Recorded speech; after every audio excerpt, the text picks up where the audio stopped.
Everyone, it's Nicole Otis. I wanted to show you how to use some of these design elements that I just posted up. So let's see, let's pick a product that we want to design. Let's do like a square. That way you could use it either for a square postcard or for a Facebook post. So let's get our template. I'm going to go over to get my business cards. Under order, my artwork is ready. Let's choose the 4x4 postcards. If you scroll down, you'll see there's the template. There's a PDF and a JPEG. We want the JPEG. So I'll click there. Oh, yeah, it's going to open like that. I'm going to either do File, Save As, or let's go back and let's right-click on JPEG and do the saved linked file as. Let's just save this to my desktop. I have so much stuff on my desktop. Okay, now let's go over here and let's get some of the design elements that we want. I put this little color code thing here so that you can know what all the values are for the colors. And I also put olive and gray and white. You can't see her because the background's white and she's white. And then also the logo, obviously it's not cut like this, it's just showing a little square. This is in the original colors from the design guidelines. And then the independent designer logo in white, which you can't see, but it's there. And then I also put a hexagon, some pinwheels. Then I also put the patterns. I put the chevron pattern, the pinwheel pattern, and the quatrefoil pattern. So let's do the quatrefoil pattern. So I'm going to click on it, and you can't see it, but you can right click on it and say download or save image as. So I'm just going to save the image. It already has a name, so you can just click save once you get it where you want it. I want it on my desktop. Go back. Let's grab olive in white. So I'll right click, save image as, save it to my desktop. And then let's go back and let's get the white independent designer logo. So I'll right click, save image as to desktop. Okay, let's see, what else do we need? Let's get this hexagon. So right click, save image as, save it to my desktop. Okay, so I have 4 elements in my template. So let's go over to pixlr.com. Click on Pixel Editor on the left. We're going to open our template from the computer. Let's go to the desktop. And you'll see here is the template, and we'll just open it.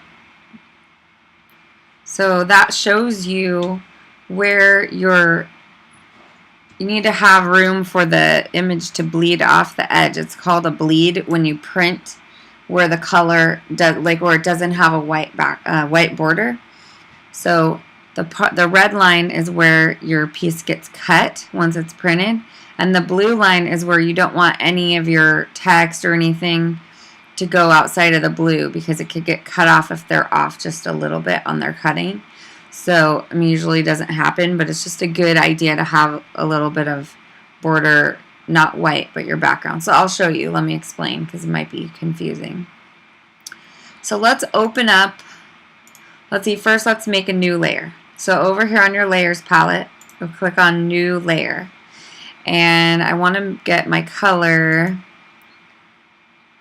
I'm going to right click on this and copy this image of the colors, and then I'm going to paste it in here. So I'll click on edit, paste. Oops, that did not work. Let's go back. Oh no. Okay, so we're going to open image from the computer. Sorry about that. Open up the template.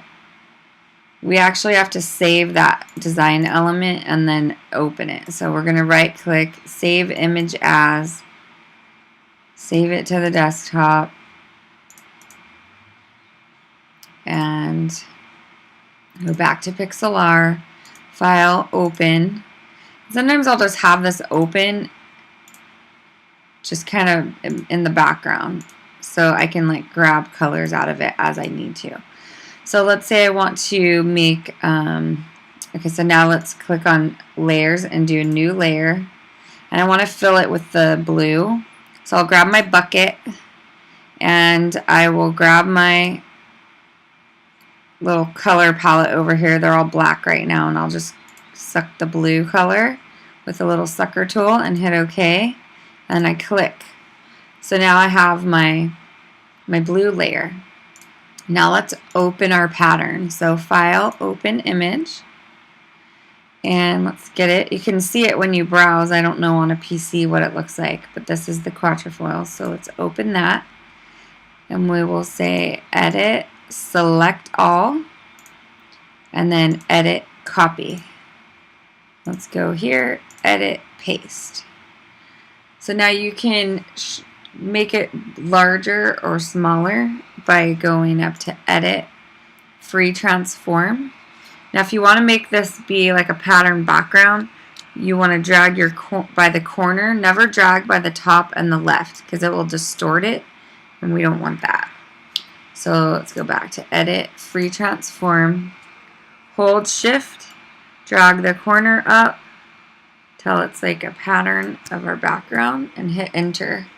So now I have that, and I can go now and I don't like how it's so, like the contrast is so much, so I'm going to turn my opacity down. Over here on the layer palette, I'm going to name this pattern. I double clicked on the name and let me change it, and then this will be blue. So while I have the pattern layer highlighted, I'll click right here and I'll turn my opacity down so that I just have kind of a texture in the background. And that's good to me. Now let's get our logos.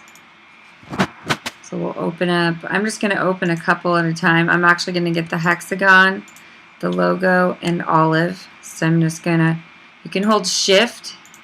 Like if you want to select multiple files, hold Shift, and you can get the first and the last, and then let go and then hit Open.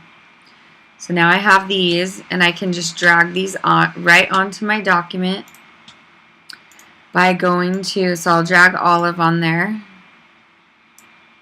and then I made them really big so you could shrink them down. It's hard to make enlarge things and keep the quality. So that's why they're so giant. We'll shrink them. And let's get our hexagon. Put that there. Okay.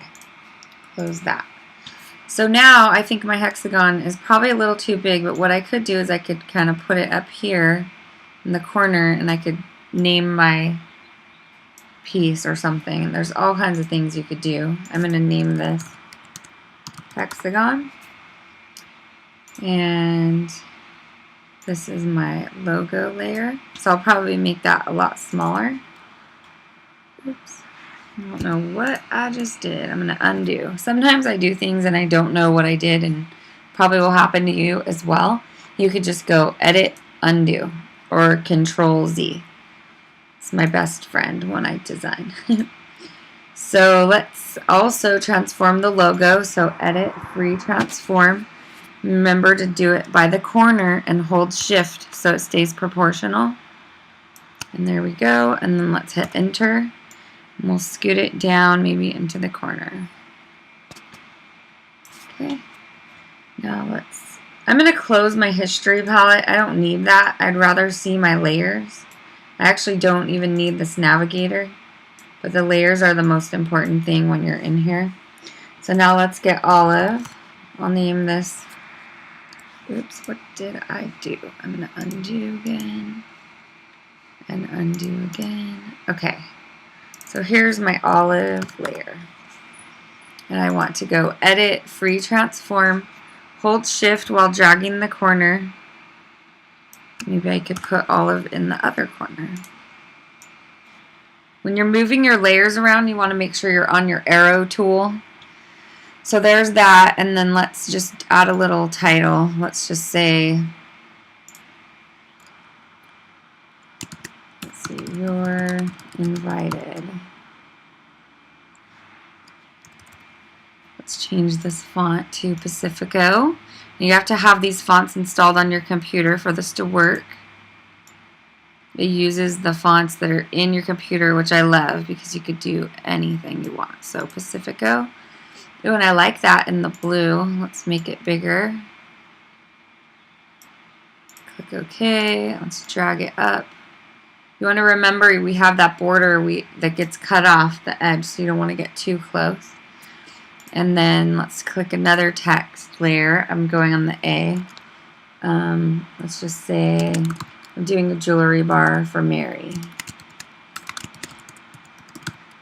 Here comes my husband. He's going to... Honey, I'm recording a video.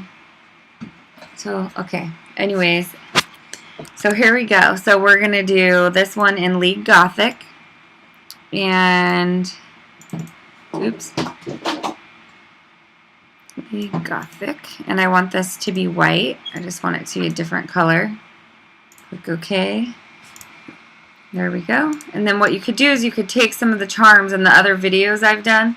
You could put the date here, and you could throw some charms or a locket idea, maybe of Mary's favorite charms or something, and you could use that as a Facebook post, or I don't know if you want to print little square. It just depends. But that'll give you the basics of how to use these design elements in your designs. So if you have any questions, just hit me up on Facebook or email me at getmylockets@gmail.com. All right, thanks, girls. Have a great day.